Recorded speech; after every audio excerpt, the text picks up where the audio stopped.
Got a new laser pointer. The old manor at the edge of town had been abandoned for as long as anyone could remember. Every child in town knew about it and shared stories of ghosts, witches, or monsters that supposedly lurked within its shadowy halls. But no one ever dared to enter, except for Henry. Henry was a curious man, always seeking out the unexplained, the things that everyone else avoided. The moment he heard about the manor, he felt compelled to explore it. On a crisp autumn evening, just before dusk, he found himself standing before its towering wooden doors. He hesitated only for a moment before pushing them open. Inside, the manor was as dusty and decrepit as expected. Old furniture covered in white sheets sat like forgotten relics of another time. Cobwebs hung from the ceiling like curtains.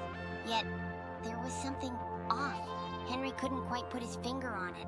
He wandered through the house, carefully stepping around the debris, the creaking floorboards groaning beneath him. But as he turned a corner in the hallway, he noticed something peculiar. A small wooden door he hadn't noticed before.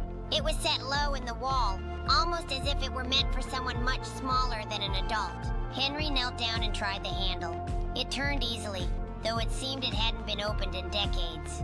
With a soft creak, the door swung open, revealing a narrow passage that sloped downward, far beneath the house.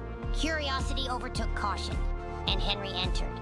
As he descended, the air grew colder, damp with an earthy smell.